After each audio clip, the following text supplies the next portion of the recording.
Salve, salve! Começa agora mais um Na Pegada Cast comigo, com a minha companheira de bancada Sussu, vulgo Suelen Celestino, e hoje o papo é cabeça, literalmente. A gente vai falar de saúde mental e a gente está com ela aqui, doutora Ellen Xavier. Ellen, legal estar com você aqui, obrigado demais por ter aceitado o convite. Me diz um negócio, Ellen, é verdade então que hoje a saúde mental acaba sendo mais importante do que a própria saúde física do corpo, porque mente sã, corpo sã? Obrigada pelo convite. E aí, galera, tudo bem? Vamos lá, vamos falar um pouquinho sobre saúde mental. Claro que nós somos um ser humano e a importância como um todo, física e mental. Mas hoje em dia a gente tem falado bastante sobre saúde mental. Inclusive o Brasil, né, o pioneiro, né, é o que mais apresenta transtornos mentais, inclusive ansiedade. Então, isso preocupa, né? E tem uma série de fatores que estão contribuindo para isso ainda. Então, vamos falar sobre isso, né? Maravilha. Legal, Ellen. Então, a gente já começa te perguntando sobre algo que acontece muito com praticamente quase todas as pessoas. Quando eu estou me sentindo muito triste, já é um sinal de depressão? Bom, a tristeza, ela existe na vida de todo mundo, né? Então, a gente precisa identificar como está acontecendo essa tristeza, em qual período está acontecendo isso. Se eu estou apresentando uma tristeza porque eu tive um luto, uma perda significativa, e a perda significativa em psicologia não necessariamente é uma morte em si, mas é uma amiga que foi morar em outro país, é uma perda de uma função dentro do trabalho, às vezes até promovida, mas ficou com ressentimento em relação àquela função que tinha anteriormente e precisa trabalhar esse luto também. Então, às vezes ela cresceu, era uma expectativa que a pessoa tinha, mas ela começa a apresentar uma insatisfação interna, uma tristeza, e ela precisa trabalhar isso para identificar que aquele era o desejo dela e por que essa tristeza em si. Obviamente que tem tristeza que elas são recorrentes e aí vem apresentando outros fatores junto com essa tristeza que aí sim a gente precisa identificar, porque pode ser uma depressão. Eu não sei se tem a ver, mas é muito dito que a depressão é a doença do século. Então, digamos, de 100 anos para cá. Porque eu lembro da minha avó, dos meus avós, cheio de dor de coluna, ruim para fazer as coisas, mas não reclamava de nada, sempre feliz ali, cheio de dor, dando jeito. Será que já existia e era uma coisa que não era tão abordada como é hoje? Porque eu também vejo dessas situações, na maior parte das vezes, com as pessoas mais novas e não com as mais velhas. Tem alguma correlação ou, de fato, a mudança de cultura, as coisas que acontecem hoje em dia não aconteciam antigamente com os nossos avós, são motivos maiores para trazer a depressão? Vários fatores interferem nesse sentido, é uma pergunta complexa, mas de modo geral hoje em dia a gente tem tecnologia, a gente tem mais recursos e isso a gente vem explorando mais, falando mais sobre e consequentemente a gente vai identificando mais esses transtornos. Então a gente acredita que era apresentado isso em outros momentos, mas hoje em dia a gente consegue identificar mais, consegue pedir mais ajuda e nomear isso. Interessante. Existe uma questão também que a gente sabe que já é abordado como também uma doença, que é a ansiedade. A ansiedade, ela está associada à depressão? A ansiedade muitas vezes pode estar associada, ou a ansiedade pode apresentar um misto depressão, que a gente vai identificar isso, porque existem alguns fatores que vão contribuir para essa situação. Só complementando a pergunta que você me fez anteriormente, as pesquisas hoje em dia mostram também que 18 a 20% da população mundial tende a apresentar depressão em algum momento da vida. Caramba. Então, todos nós estamos sujeitos a isso e pelo menos uma vez no ciclo da nossa vida a gente pode apresentar essa questão da depressão. Só que às vezes ela aparece na nossa vida e vai E você nem se sem deu conta. medicação, exatamente, por um período, um determinado período. Mas se isso for recorrente, e existem outros fatores que corroboram para que a gente identifique uma depressão, que a gente pensa na depressão, de uma maneira geral, na depressão maior, que é aquele Sim. quadro que a gente sempre pensa muito assim, né? A pessoa tem a desmotivação, isolamento social, né? Uma falta de energia, uma pessoa muito triste, ela não consegue manter, às vezes até sua função laboral, mas existem outras funções também, né? Dentro do quadro da depressão. Isso que você diz do cansaço mental, atrelado ao que a Sussu perguntou, da ansiedade, Uhum. a gente percebe um movimento muito forte hoje dessa carga de responsabilidade, o tempo parecer ser mais curto, o dia parecer ser mais curto, diante da correria, a troca de informação ser muito rápido e a mente acabar ficando cansada das responsabilidades, dessa correria, dessa demanda absurda e imediata que os tempos modernos exigem. Tu acha que até uma pessoa que está bem mentalmente, com a saúde mental em dia, com o passar desse tempo, essas responsabilidades, essas dores de cabeça, podem chegar, a mente cansada, alcançar ao estado da depressão?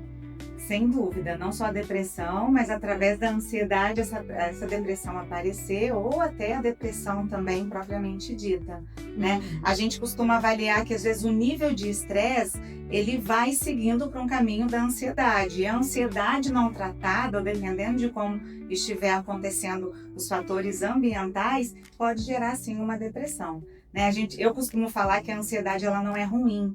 Aí as pessoas se assustam, a ansiedade ela é boa. Por quê? Porque ela te deixa no nível de alerta, porque algo de errado, algo de ruim está acontecendo ao seu redor.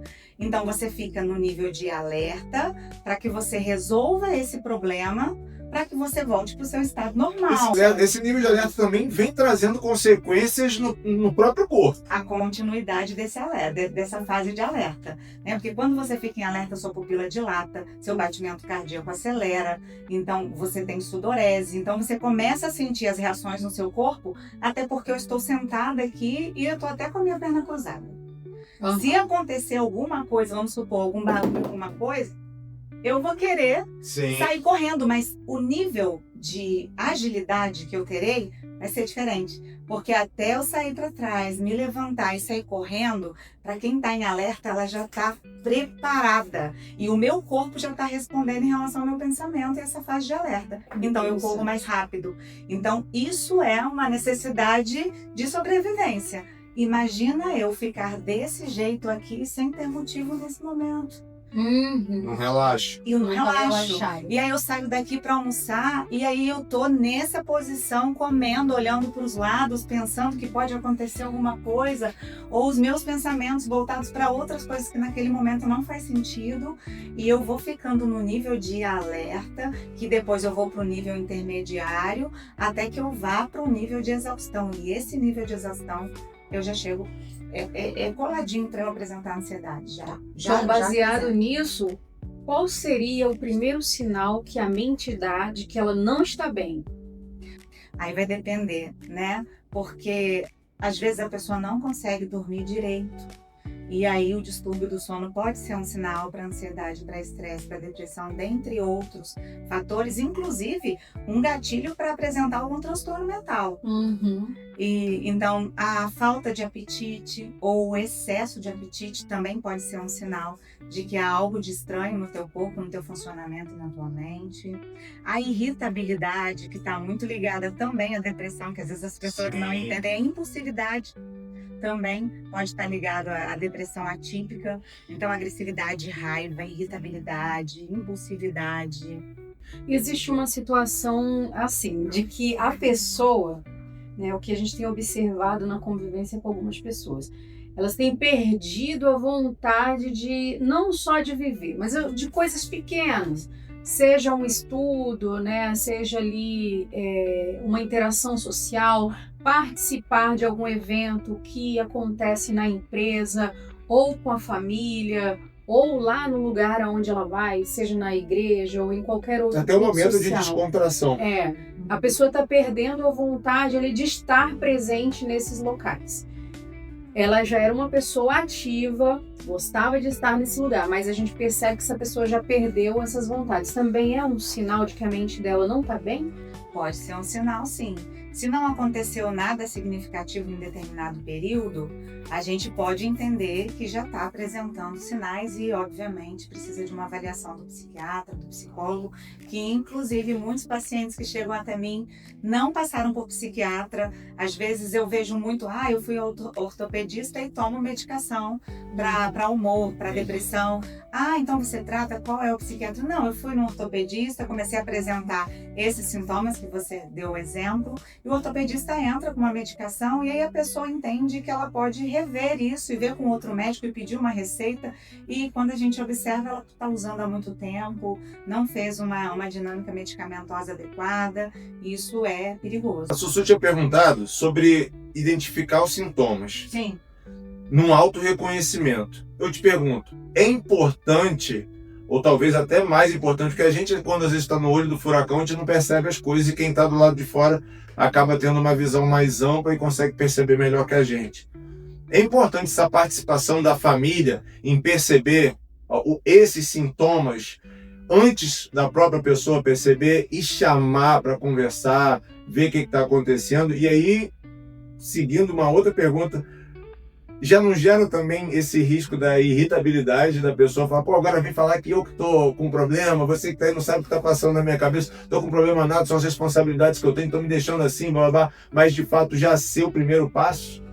Com certeza. Às vezes a pessoa não consegue perceber os comportamentos que ela está apresentando, até porque eu costumo dizer que a ansiedade em si dá para perceber, se auto-perceber mais rápido.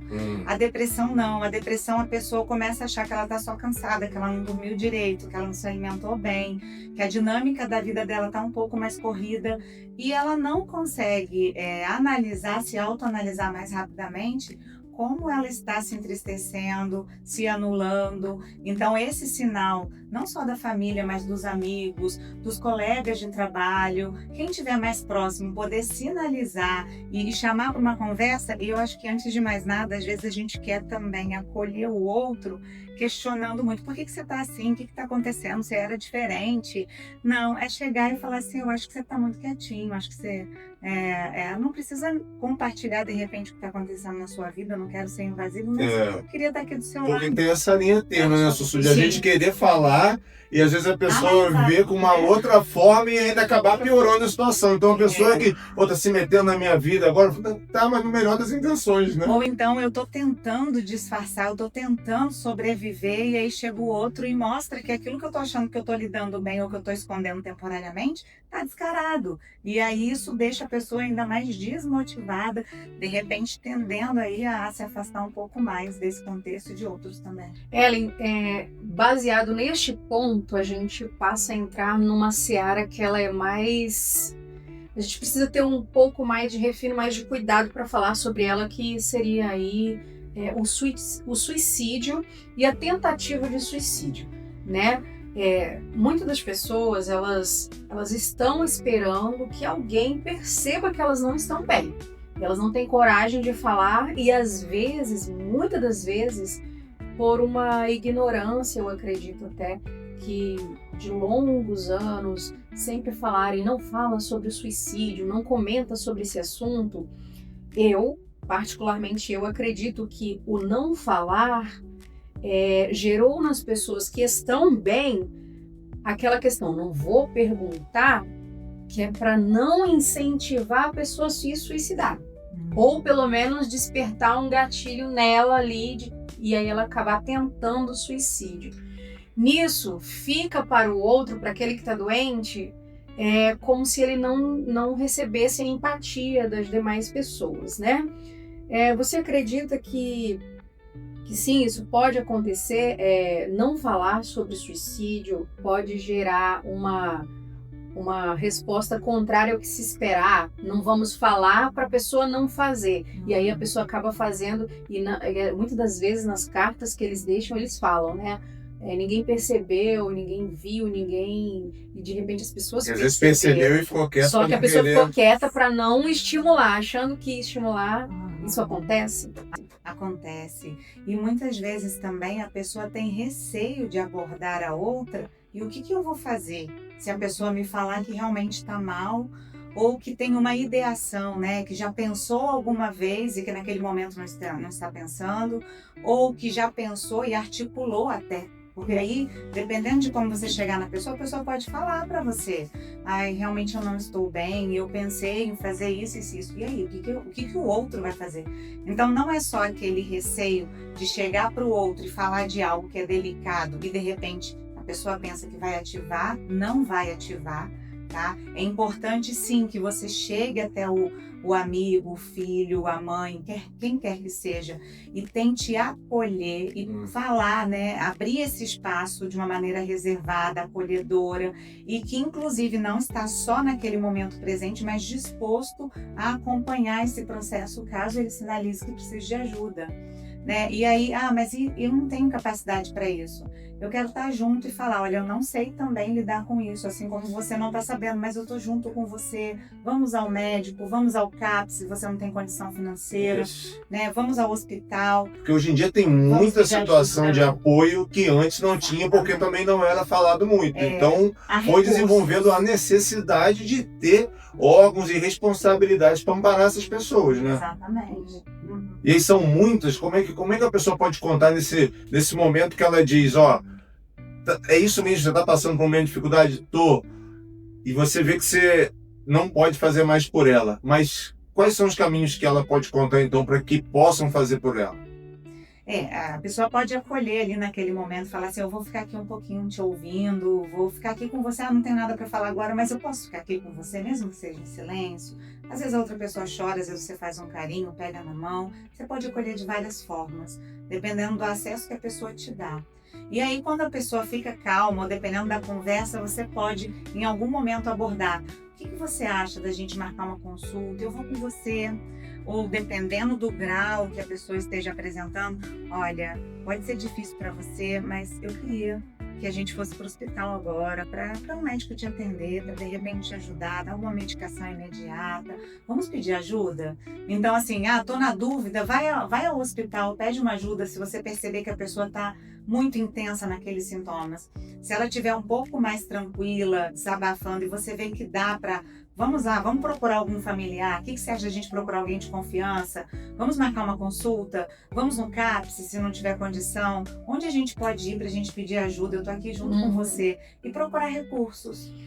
Interessante, Ellen. E quais são os casos mais complexos, que são aqueles que já são de pacientes que têm transtornos, né? Como seria para uma pessoa que não está doente, ela conseguir identificar que essa pessoa que às vezes nem foi ainda diagnosticada com transtorno, mas como é que ela faz para perceber isso? Porque muitas das vezes as pessoas elas estão sorrindo. Sim. E no momento em que ela está sorrindo, nesse instante que ela está sorrindo, no outro ela teve a ideação suicida, ou conseguiu concluir, ou ela teve a tentativa e está no hospital. Porque até agora a gente falou de a gente conseguir perceber e tá ali para dar um amparo, ou um silêncio, ou para encaminhar para um hospital, mas isso que a Sussu falou. As questões mais complexas que a gente olha e nem tem. Pensa que tá tudo bem, não tem nem o que falar, a vida dele tá perfeita. E de repente, num piscar de olhos. Como é que faz esses casos? Como é que...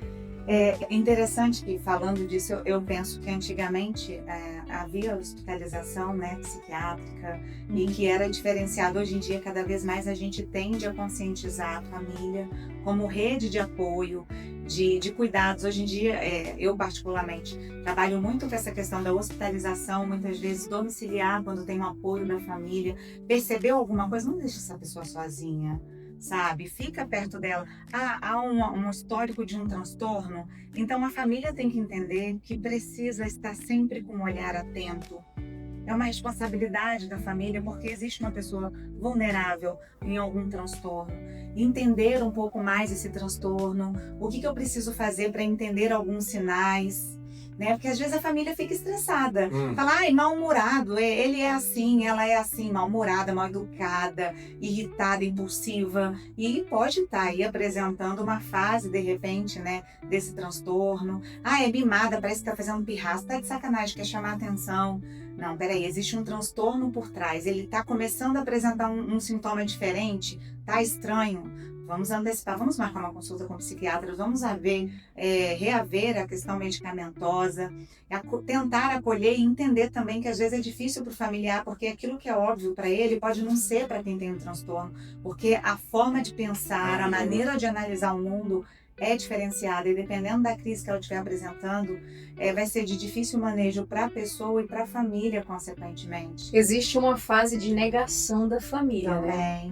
Primeiro existe a fase de escurecimento, que eu acho que é o que a gente ainda não sabe. A gente toma como, isso é uma frescura, a pessoa está sendo birrenta, está se comportando de forma infantil. Eu acho que é a fase escura, mas também existe a fase da família que ela passa por uma fase de negação ou de não aceitação, de olhar para a pessoa e falar assim, eu não acredito que o fulano está passando por isso, eu não aceito que ele seja assim. Às vezes os pais e as mães, né? O pai e a mãe são os que mais passam por essa fase de negação, né? De aceitação de uma doença. Por mais que o foco seja a pessoa que está doente, não quer dizer que você também não tem que se observar, porque você também pode estar nesse momento de é tudo ele, está reclamando, está passando por isso, mas você não consegue entender o que de fato está passando por dentro da cabeça e o que ele pode estar podendo fazer a qualquer momento, inclusive uma tentativa de tirar a própria vida.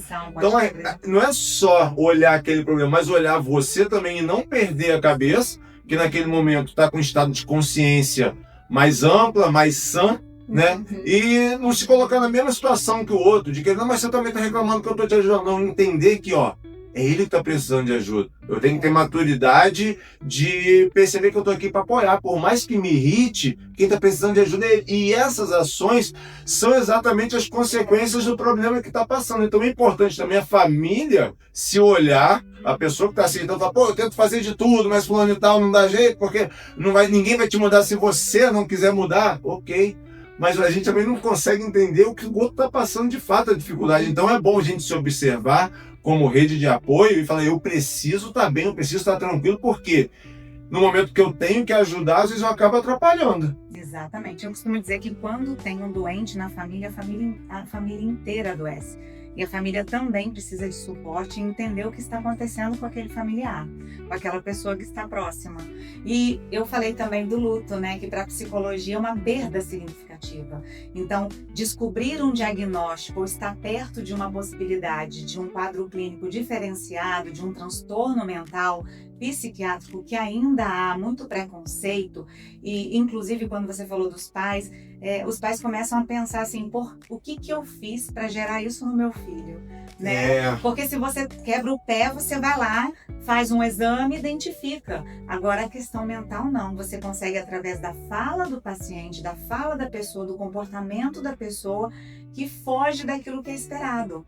Então, é delicado isso. Então, é um processo que às vezes demora um pouco. E esse processo, como você falou, que é escuro, né? Eu entendo também que é uma ignorância, né? Porque quando a gente não sabe sobre determinadas situações, a gente fica muito à mercê das nossas emoções e não da racionalidade, né? E entender fica no achismo.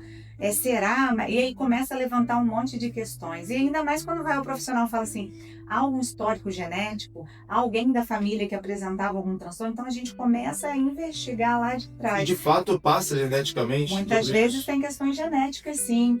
Por exemplo, a questão da bipolaridade, ela pode ser desencadeada. Geralmente a gente observa isso a partir dos 25 anos, 35 anos, a gente observa mais significativamente quando apresenta-se, né? Mas a pessoa tem uma predisposição e aconteceu alguma coisa em que desencadeou aquele transtorno, né? Diferente de outros transtornos da personalidade, por exemplo, que a pessoa vai construindo situações traumáticas, né? Uma relação com o mundo diferenciada e aí ela começa a ter um comportamento diferenciado porque ela já traz isso consigo, né? Então é interessante a gente entender que a família em luto é não só esse luto da questão de uma perda, né, de uma morte, mas é um luto de também aceitar um diagnóstico, por exemplo. Então ela vai ficar na negação, né? Não é uma fase assim que com critérios específicos, mas a tendência é ter uma negação, se sente culpada, raiva, aí tem a barganha que você tenta aí negociar com pensamentos e atitudes, né? Tem humor deprimido, que aí você fica triste, não é uma depressão, mas é um humor deprimido mediante aquela situação, até que vem a aceitação. E às vezes não vem a aceitação facilmente, precisando de acompanhamento e instruções aí de profissionais. Ellen, uma pergunta que eu vou te fazer, e é já numa situação em que o paciente está. Nós, como família, já conseguimos levar aquela pessoa que está com ideação suicida para um profissional, né? Houve até um caso de internação dela. Nesse caso, a conversa da família é fundamental, principalmente ela não omitir, não esconder nada do que acontece com o paciente. Às vezes algo que a pessoa achou bobo. Mas naquele dia eu fui muito bobo, a pessoa estava só com birra, com pirraça, só estava querendo chamar a atenção. É interessante que a família verbalize, fale, consiga comunicar com o profissional que está atendendo o paciente ali, a pessoa que está sofrendo, consiga verbalizar, fale tudo para que seja feito um bom rastreio do que realmente acontece com a pessoa. Com certeza. E não só esse rastreio, mas entender e mostrar, aproveitar a oportunidade e mostrar para a família quão importante é essa rede de apoio, esse acolhimento e esse entendimento, principalmente o acompanhamento. Ellen, essa importância da família para esse ponto de melhora, de cura. São duas perguntas em uma só que eu quero fazer. De quais procedimentos você não pode fugir, não tem como escapar para você melhorar? Exemplo, você consegue sair de uma depressão sozinho? Ou, de fato, você precisa de um apoio familiar? Até onde você precisa de medicação para sair disso? Como que é esse caminho mais habitual para você sair do fundo do poço? Eu dei um exemplo do luto, que às vezes a gente apresenta um humor deprimido. O humor deprimido não é depressão. Então, a gente precisa identificar se alguma situação ali gerou em você uma tristeza, um comportamento diferenciado, um humor deprimido. Depressão, como você identificou, já é uma situação recorrente ou de longo prazo, em que a pessoa tem apresentado sintomas, como a gente já falou anteriormente. Nesse caso, precisa de auxílio psicoterápico. Então, às vezes, com a psicoterapia, o paciente responde, identifica e vai trazendo questões internas para enfrentar isso. Mas na maioria das vezes a gente indica o psiquiatra, a avaliação do psiquiatra, às vezes o psiquiatra avalia e encaminha para o psicólogo. E aí esse cuidado com a medicação junto com a psicoterapia é extremamente importante. Pode haver outros tratamentos que a gente vai agregando, como atividade física, né, mudar algumas estratégias de comportamento, de rotina, e aí a gente vai agregando um cuidado maior em relação a esse tratamento da depressão. E dentro da depressão, ela pode apresentar outros fatores que precisam de uma intervenção diferenciada. Por exemplo, a depressão maior, que a gente já identifica como uma característica que as pessoas percebem, há uma depressão distímica, há uma depressão pontual, né, que a gente vai observar que é atípica, e há uma depressão psicótica, em que a pessoa ela sai da realidade e ela está delirando, e aí esse delírio ela pode apresentar uma ideação suicida, ela pode colocar em risco a vida dela, de quem estiver perto dela, porque ela está fora da realidade. Então, todos esses fatores a gente precisa de uma intervenção, muitas vezes medicamentosa, e que demora meses. Dependendo da depressão, ela pode ser crônica e recorrente. A pessoa pode ter depressão uma vez, pode tratar com medicação e pode ficar bem, pode apresentar depressão e ficar bem, não apresentar mais, ou apresentar depressões recorrentes. Uma vez, a segunda vez, opa, fase de alerta. Em algum momento eu comecei a mudar o meu comportamento, a tendência é que eu possa ter depressão em outros momentos. E aí é fazer esse acompanhamento e tratamento. Algumas situações são crônicas. Como que a pessoa, a família, ela consegue perceber que a pessoa ela está numa fase de depressão psicótica? O que diferencia a depressão psicótica das demais? Na verdade, quando a gente fala de uma depressão psicótica, a gente já identificou que a pessoa está fora da realidade. Ela começa a trazer um discurso que não faz sentido dentro daquele contexto, começa a falar que ela que ela está numa situação de perigo, ela começa a trazer um contexto totalmente fora da realidade. E aí, opa, o que está acontecendo? E isso não é difícil de identificar. tá? Mas muitas vezes é difícil de controlar, porque dependendo do delírio e da alucinação que a pessoa está apresentando, ela vai ter difícil manejo para a família. É essa diferença de tonalidade, por assim dizer, de ser grave, porque existem casos que consegue se curar e outros casos, infelizmente, não. O que diferencia o caminho de quem conseguiu para o caminho de quem não consegue? Às vezes é uma questão de um transtorno. O que está por trás de uma depressão apresentada? Existe um transtorno por trás disso? E aí, mediante esse transtorno, tem que utilizar a medicação e algumas vezes pro resto da vida. É puxado demais. Puxado. Porque você não é. Chega um momento que não é só você. Você começa a envolver as outras pessoas. Como você disse, você está doente, a família toda fica doente com você. E num caso desse, quando você diz de colocar em perigo uma situação que seus entes estão com você, também é muito complicado. Porque numa dessas, exemplo, você quer tirar sua vida, você, numa situação que você não está sozinho, às vezes dirigindo um carro, fala, é agora que vai, e aí você ainda leva alguém com você. Exatamente. Ou você quer proteger alguém que você ama, tá delirando ali, tá com uma faca à disposição. Eu já acompanhei uma situação, e eu posso falar porque já tem muitos anos, inclusive não foi nem nessa região, em que o esposo estava delirando, que a esposa estava perseguindo, e claro, ele tinha um transtorno por trás disso, mas nunca tinha tido uma depressão que tinha levado para um nível psicótico.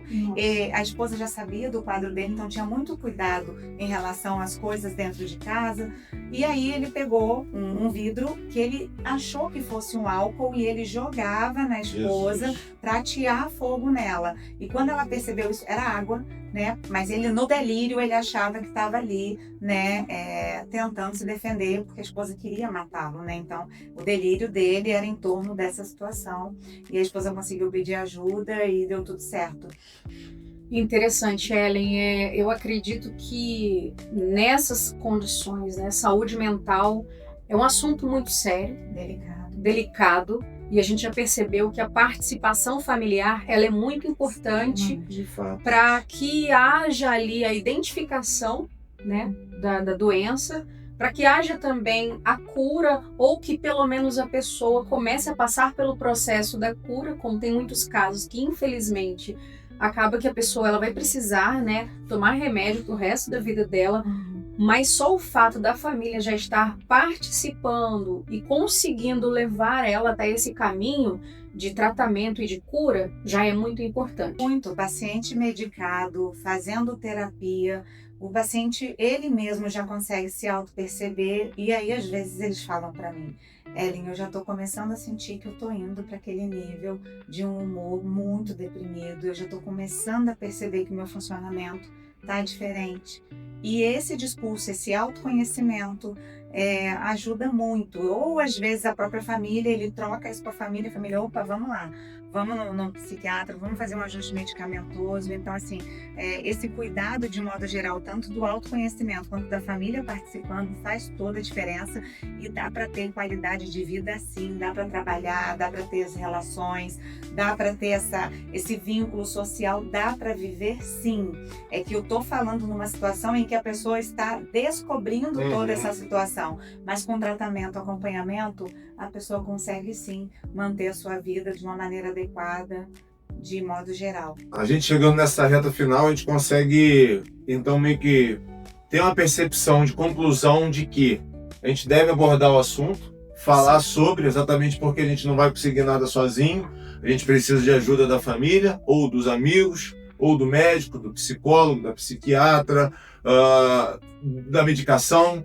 Então, como que a gente vai conseguir melhorar se a gente não está tendo o apoio? Então é importante que seja falado com pessoas que você saiba que está com você. Se você não tem essa certeza, tem já centros de especialidade que vão te dar esse suporte, que vão te encaminhar para onde deve, para especialistas que vão tomar conta de você. Eu vejo como você é engajada com seus pacientes, como você sai de um lado para o outro mediante a urgência. Então, essa tranquilidade de saber que vai ter alguém de fato se importando contigo, não vai estar sozinho. Então, busquem ajuda, falem com as pessoas, porque o avanço tecnológico, não só o tecnológico, mas o falar da doença, que eu digo tecnológico para poder estudar o comportamento do cérebro humano, tudo isso tem um estudo por trás para a gente buscar o antídoto para trazer a solução. Então é delicado, mas não deve ser coberto, pelo contrário, deve ser dito exatamente para que você saiba que há cura,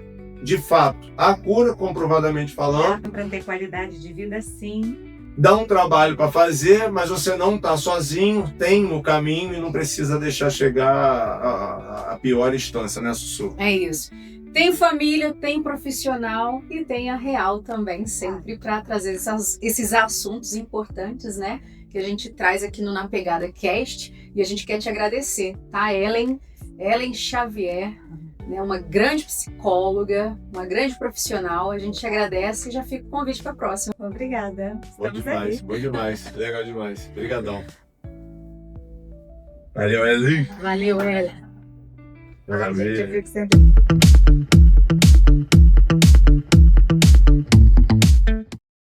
Real FM.